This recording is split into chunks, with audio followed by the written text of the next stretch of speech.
हल्दी घाटी।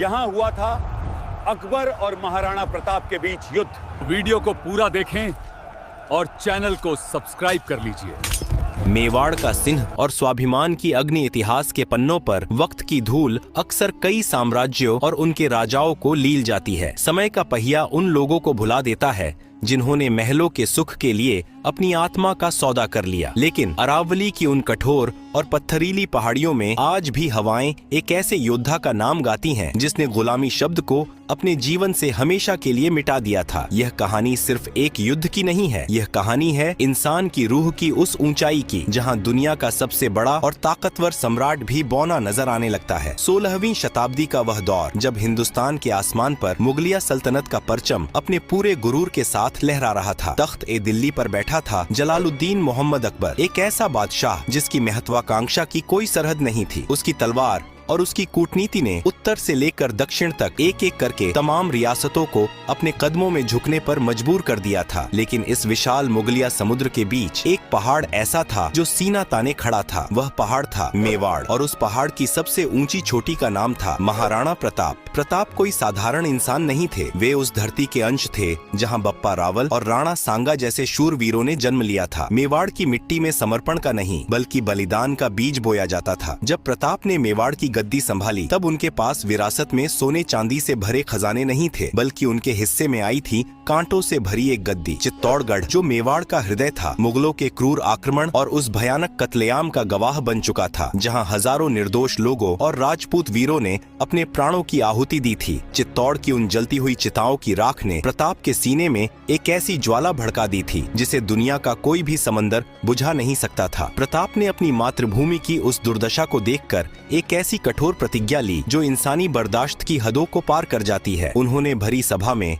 अपने इष्ट देव एकलिंग जी को साक्षी मानकर सौगंध खाई, जब तक मैं अपने मेवाड़ को, अपने चित्तौड़ को इन आक्रांताओं के चंगुल से मुक्त नहीं करा लेता, तब तक मैं राजमहलों की चौखट पर कदम नहीं रखूंगा। सोने चांदी के थाल मेरे लिए वर्जित होंगे, मैं पत्तलों पर भोजन करूंगा। मखमल के बिस्तर मेरे लिए नहीं बने हैं, मेरी शैया यह कठोर धरती और घास फूस होगी। यह सिर्फ एक राजा की प्रतिज्ञा नहीं थी, यह एक राष्ट्र की आत्मा की चीख थी। अकबर जो आगरा के किले में बैठकर हिंदुस्तान के नक्शे पर अपनी मुहर लगा रहा था, उसकी नजरों में मेवाड़ एक कांटे की तरह चुभ रहा था। उसे यह बात रास नहीं आ रही थी कि जब पूरा हिंदुस्तान उसके आगे सजदा कर रहा है तो मुट्ठी भर सैनिकों वाला यह राजपूत राजा उसकी सत्ता को चुनौती कैसे दे सकता है। अकबर यह भली भांति जानता था कि मेवाड़ सिर्फ एक जमीन का टुकड़ा नहीं है, वह हिंदुस्तान की स्वतंत्रता का प्रतीक बन चुका है। अगर प्रताप नहीं झुके तो कल को बगावत की ये चिंगारी पूरे मुल्क में फैल सकती है। प्रताप की इस खामोश तैयारी से अकबर की बेचैनी बढ़ती जा रही थी। मेवाड़ की हवाओं में बारूद की गंध घुलने लगी थी। दोनों ही पक्ष जानते थे कि एक महायुद्ध अब टाला नहीं जा सकता, लेकिन अकबर जो युद्ध से पहले कूटनीति के शतरंज खेलने में माहिर था, उसने एक आखिरी दांव खेलने का फैसला किया। उसने तय किया कि वह प्रताप को झुकाने के लिए तलवार से पहले बातचीत के मोहरे भेजेगा, और यहीं से शुरू हुई सम्मान और अहंकार की वह मनोवैज्ञानिक जंग जो हल्दी घाटी की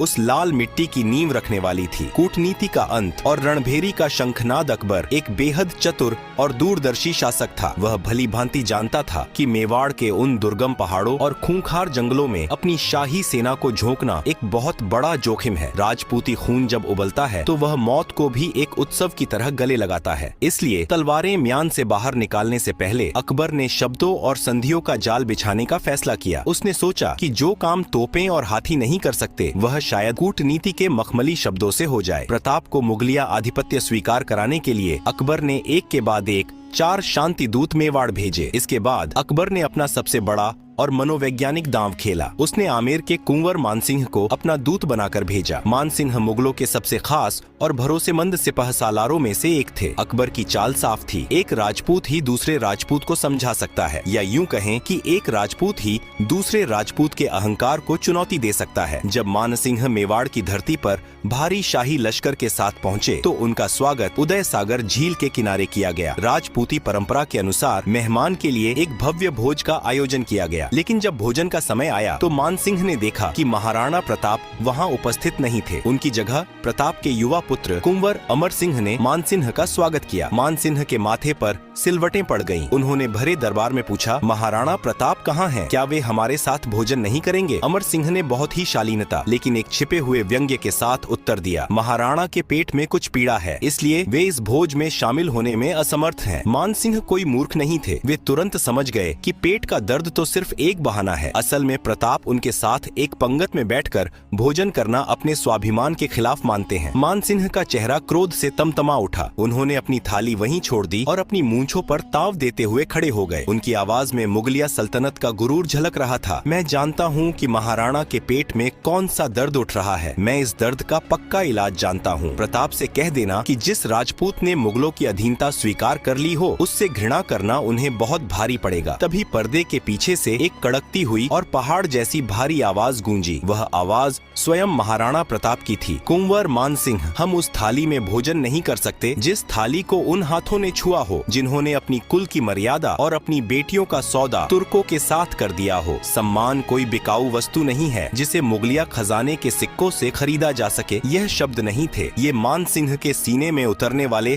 दहकते हुए तीर थे। यह एक ऐसा सीधा और तीखा अपमान था जिसने मानसिंह के भीतर बदले की आग भड़का दी। मानसिंह ने अपना आपा खो दिया और जाते जाते खुली धमकी दी, मैं तुम्हारे इस खोखले गुरूर को रणभूमि की धूल में मिला दूंगा। याद रखना प्रताप, मैं बहुत जल्द लौटूंगा। प्रताप ने भी उसी शांत लेकिन खौफनाक लहजे में पलटकर जवाब दिया, हमें आपका इंतजार रहेगा और हाँ, हो सके तो अपने फूफा को भी साथ ले आना। हम मेवाड़ की चौखट पर तुम्हारा स्वागत अपनी तीखी तलवारों से करेंगे। इन 4 कूटनीतिक विफलताओं ने और विशेष रूप से मानसिंह के हुए अपमान ने अकबर के सब्र का बांध तोड़ दिया। आगरा के किले में बैठे बादशाह का अहंकार आहत हो चुका था। अब सुलह के सभी दरवाजे हमेशा के लिए बंद हो चुके थे। यह मामला अब सिर्फ एक रियासत को जीतने का नहीं रहा था, यह मुगलिया सल्तनत की इज्जत का सवाल बन गया था। अकबर ने तय किया कि अब इस बगावत को हमेशा के लिए कुचल दिया जाएगा। अकबर ने युद्ध का ऐलान कर दिया और इस ऐतिहासिक महासंग्राम का मुख्य सेनापति किसी और को नहीं बल्कि उसी मानसिंह को बनाया जिसकी आंखों में प्रताप से बदला लेने की खून की प्यास तैर रही थी। यह अकबर की एक और सोची समझी चाल थी, राजपूत की तलवार से ही राजपूत का सिर काटना। मानसिंह के नेतृत्व में मुगलों की एक विशाल और अजेय मानी जाने वाली सेना ने अजमेर से मेवाड़ की ओर कूच किया। इस सेना में हजारों खूंखार घुड़सवार, पैदल सैनिक, तोपखाने और जंगी हाथी शामिल थे। इधर जब मेवाड़ में मुगलों के कूच की खबर पहुंची तो महाराणा प्रताप ने भी अपनी सैन्य परिषद बुलाई। उनके पास मुगलों की विशाल सेना के मुकाबले केवल कुछ हजार सैनिक ही थे, लेकिन उन सैनिकों की आंखों में खौफ नहीं, अपनी मातृभूमि पर मर मिटने का जुनून था। प्रताप जानते थे कि खुले मैदान में मुगलों की भारी तोपों और हाथियों का सामना करना आत्महत्या होगी, इसलिए उन्होंने अपनी सबसे बड़ी ताकत अरावली के पहाड़ों को ही अपना हथियार बनाने का फैसला किया। प्रताप ने युद्ध के लिए एक ऐसी जगह चुनी जो मुगलों के लिए एक मौत का जाल साबित होने वाली थी। वह जगह थी हल्दी घाटी। खमनोर और बलीचा गांव के बीच स्थित यह घाटी इतनी संकरी थी कि इसमें एक बार में सिर्फ कुछ ही सैनिक प्रवेश कर सकते थे। यहाँ मुगलों की तोपें और विशाल सेना पूरी तरह से बेकार होने वाली थी। प्रताप के भील धनुर्धर पहाड़ों की चोटियों पर छिपकर बैठ गए और उनकी छोटी लेकिन खूंखार राजपूत सेना घाटी के मुहाने पर मुगलों के खून की प्यासी होकर खड़ी हो गई। तपती हुई सुबह आसमान से आग बरस रही थी और हल्दी घाटी की वह पीली मिट्टी जल्द ही लाल होने वाली थी। यह मुट्ठी भर राजपूतों का एक आसान शिकार होगा, लेकिन वे अपने गुरूर में यह भूल गए थे कि वे एक साधारण जंगल में नहीं बल्कि मौत की मांद में घुस रहे हैं। जैसे ही मुगल सेना की अग्रिम पंक्ति घाटी के बीचों बीच पहुंची, पहाड़ों की चोटियों पर एक अजीब सी खामोशी छा गई और फिर हर हर महादेव के गगनभेदी जय घोष ने उस खामोशी के चीथड़े उड़ा दिए। अरावली के शिखरों से अचानक तीरों की वह खौफनाक बारिश शुरू हुई जिसने सूरज की रोशनी को भी ढक दिया। राणा पूंजा भील के अचूक तीरंदाजों ने मुगलों को सोचने तक का मौका नहीं दिया। भारी भरकम मुगलियां तोपें उन संकरे और उबड़ खाबड़ रास्तों में खिलौने की तरह बेकार पड़ी थीं। मुगलों के सीने तीरों से छलनी हो रहे थे और घाटी में मौत का खौफनाक तांडव शुरू हो गया। इसी बीच धूल के गुब्बार को चीरते हुए साक्षात महाकाल रणभूमि में उतरे। यह महाराणा प्रताप थे जो अपने अजेय अश्व चेतक पर सवार थे। भारी भाला, छाती पर भारी फौलादी कवच और हाथों में मौत का पैगाम लिए प्रताप जिधर से गुजरते मुगलों की लाशों के पहाड़ बिछ जाते। राजपूती तलवारें मुगलिया हथियारों और कवचों को ऐसे काट रही थीं जैसे कोई सूखी लकड़ियां काट रहा हो। प्रताप की सेना में सिर्फ राजपूत ही नहीं थे, बल्कि उनके सेनापति हाकिम खान सूर अपनी अफगानी टुकड़ी के साथ मुगलों पर कहर बनकर टूट रहे थे। हाकिम खान सूर की तलवार ने साबित कर दिया था कि यह जंग किसी धर्म की नहीं, बल्कि एक साम्राज्य के अहंकार और एक मातृभूमि के स्वाभिमान की थी। युद्ध अपने सबसे भयंकर मोड़ पर था। तभी प्रताप की लाल होती आंखों ने रणभूमि में उस चेहरे को ढूंढ निकाला जिसकी गद्दारी ने इस युद्ध की आग में घी डाला था। आमेर का कुंवर मानसिंह। मानसिंह एक विशाल और खूंखार हाथी के ऊपर सजे एक सोने के हौदे में बैठा अपनी सेना को निर्देश दे रहा था। प्रताप ने चेतक को एड़ लगाई। चेतक, जो सिर्फ एक जानवर नहीं बल्कि प्रताप की आत्मा का विस्तार था, हवा से बातें करता हुआ मानसिंह के हाथी की ओर दौड़ा। जैसे ही चेतक उस दैत्याकार हाथी के करीब पहुंचा, उसने एक ऐसी अकल्पनीय छलांग लगाई जिसे देखकर देवताओं ने भी आसमान से दांतों तले उंगली दबा ली होगी। चेतक ने हवा में उछलकर अपने दोनों अगले पैर उस विशाल हाथी के मस्तक पर टिका दिए। प्रताप ने अपनी पूरी ताकत समेटकर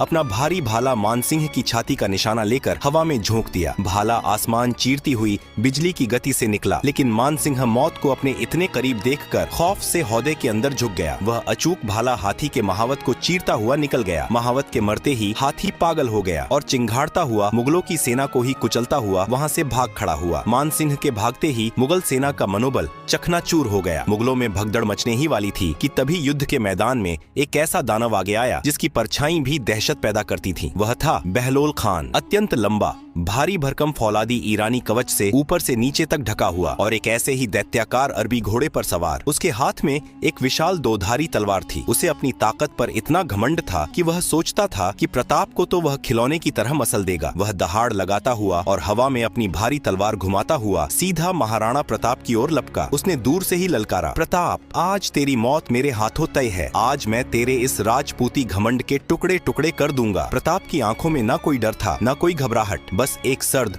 और खौफनाक शांति थी। उन्होंने बहलोल खान के प्रहार को रोकने की कोई जल्दबाजी नहीं की। सिर्फ एक ही वार में प्रताप ने उस अजेय और विशालकाय बहलोल खान को उसके कवच और उसके घोड़े समेत बीचों बीच से दो हिस्सों में चीर कर रख दिया। खून का एक भयानक फव्वारा छूटा और बहलोल खान के शरीर के दो टुकड़े घोड़े के दो टुकड़ों के साथ रणभूमि की लाल मिट्टी में जा गिरे। युद्ध के मैदान में एक पल के लिए मौत का सन्नाटा छा गया। हवाओं ने बहना बंद कर दिया। मुगल सैनिकों की आंखें फटी की फटी रह गईं। जो बहलोल खान मुगलों के लिए आतंक का सबसे बड़ा हथियार था, वह आज मेवाड़ के सिंह के सामने एक गाजर मूली की तरह कटकर जमीन पर पड़ा था। इस एक प्रहार ने मुगलों की आत्मा को अंदर तक कंपा दिया। उन्हें लगने लगा कि वे किसी इंसान से नहीं बल्कि किसी अलौकिक महाकाल से लड़ रहे हैं। खौफ इतना भयानक था कि मुगल सैनिकों के हाथों से तलवारें छूट गईं और वे भागो भागो, प्रताप साक्षात काल है चिल्लाते हुए अपनी जान बचाने के लिए उल्टे पांव भागने लगे। स्वामी भक्ति की पराकाष्ठा और स्वाभिमान की अमर विजय बहलोल खान के उस खौफनाक अंत ने मुगलों की रूह को इस कदर कंपा दिया था कि वे महाराणा प्रताप को साक्षात यमराज समझने लगे थे। लेकिन अकबर की वह शाही सेना एक टिड्डी दल के समान थी। एक कटता तो 10 उसकी जगह लेने आगे आ जाते। मुगलों के सुरक्षित दस्तों ने अब प्रताप को चारों ओर से घेरना शुरू कर दिया। युद्ध का मैदान अब एक ऐसे खूनी दलदल में तब्दील हो चुका था जहां हर कदम पर लाशें बिछी थीं और हवाओं में सिर्फ चीखें और तलवारों की झंकार गूंज रही थी। इसी भयंकर मारकाट के बीच एक और त्रासदी जन्म ले रही थी। मानसिंह के हाथी पर उस अकल्पनीय प्रहार के दौरान हाथी की सूंड में बंधी उस जहरीली और भारी तलवार से चेतक का एक पिछला पैर बुरी तरह कट चुका था। मेवाड़ के उस दिव्य अश्व की नसों से रक्त की धार फूट पड़ी थी। कोई भी साधारण घोड़ा इस असहनीय पीड़ा में उसी क्षण दम तोड़ देता, लेकिन चेतक की रगों में भी तो उसी मेवाड़ का पानी बह रहा था। 3 पैरों पर होने के बावजूद वह स्वामी भक्त अश्व अपने दर्द को पी गया और अपने राणा को बचाने के लिए हवा के वेग से दुश्मनों को चीरता रहा। प्रताप के शरीर पर भी अब तक अनगिनत घाव लग चुके थे। उनका फौलादी कवच खून से लाल हो चुका था। मेवाड़ के सूर्य को इस तरह मुगलों की विशाल भीड़ के बीच घिरता देख प्रताप के एक परम निष्ठावान सरदार झालामान का राजपूती खून खौल उठा। उन्होंने समझ लिया कि अगर आज राणा को कुछ हो गया तो मेवाड़ का स्वाभिमान हमेशा के लिए अनाथ हो जाएगा। अपनी जान की परवाह किए बिना झालामान दुश्मनों की भीड़ को चीरते हुए साक्षात काल की तरह राणा के पास पहुँचे। उन्होंने बिजली की फुर्ती से महाराणा प्रताप के सिर सिर से वह राजसी छत्र और मेवाड़ का मुकुट उतार लिया और उसे स्वयं पहन लिया। महाराणा, इस मातृभूमि को आपकी आवश्यकता है। मेरे जैसे 1000 झाला इस मिट्टी पर कुर्बान हो सकते हैं, लेकिन मेवाड़ का यह सूर्य आज अस्त नहीं होना चाहिए। झालामान ने गरजते हुए कहा और राणा को रणभूमि से बाहर निकलने का आग्रह किया। राजसी छत्र देखते ही मुगलों की पूरी फौज ने झालामान को ही महाराणा प्रताप समझ लिया और भूखे भेड़ियों की तरह उन पर टूट पड़ी। झालामान हंसते हंसते तलवारें चलाते हुए मुगलों के बीच घुस गए और अपने प्राणों की आहुति देकर बलिदान की एक ऐसी मिसाल कायम की जिसे सदियां कभी भुला नहीं पाएंगी। उधर चेतक समझ चुका था कि उसके स्वामी की जान खतरे में है। वह 3 पैरों पर ही रणभूमि से बाहर की ओर दौड़ पड़ा। पीछे 2 मुगल सरदार जानलेवा गति से उनका पीछा कर रहे थे। अरावली की उन पत्थरीली और उबड़ खाबड़ पहाड़ियों को पार करता हुआ चेतक आगे बढ़ रहा था कि अचानक रास्ते में एक बहुत चौड़ा बरसाती नाला आ गया। नाले में पानी का तेज बहाव था। एक बिल्कुल स्वस्थ और ताकतवर घोड़े के लिए भी इतनी बड़ी छलांग लगाना लगभग असंभव था। मुगलों के घोड़ों ने नाले के पास आकर अपने कदम रोक दिए, लेकिन वह चेतक था। उसने पीछे मुड़कर नहीं देखा। उसने अपने स्वामी की जान बचाने के लिए अपनी बची हुई आखिरी सांस, अपनी नसों का आखिरी कतरा और अपनी आत्मा की पूरी शक्ति बटोरी और एक ऐसी अविश्वसनीय छलांग लगाई जिसने गुरुत्वाकर्षण के हर नियम को धता बता दिया। हवा में तैरता हुआ वह दिव्य अश्व उस चौड़े नाले के पार जा गिरा। मुगलों की फटी आंखें बस उस चमत्कार को देखती रह गई। नाला पार करते ही चेतक निढाल होकर जमीन पर गिर पड़ा। उसकी सांसें उखड़ने लगी थीं। महाराणा प्रताप ने तुरंत नीचे उतरकर अपने उस मूक लेकिन सबसे सच्चे साथी का सिर अपनी गोद में रख लिया। मेवाड़ का वह फौलादी शेर जो दुनिया की किसी भी ताकत के आगे नहीं रोया, आज एक बच्चे की तरह फूट फूट कर रो रहा था। चेतक ने अपनी दर्द भरी आंखों से अपने स्वामी को आखिरी बार देखा, मानो कह रहा हो कि मैंने अपना फर्ज निभा दिया। राणा और प्रताप की बाहों में ही अपने प्राण त्याग दिए। चेतक सिर्फ एक जानवर नहीं था, वह मेवाड़ के इतिहास का वह स्वर्णिम पन्ना बन गया जिसकी पूजा आज भी हल्दी घाटी की मिट्टी में की जाती है।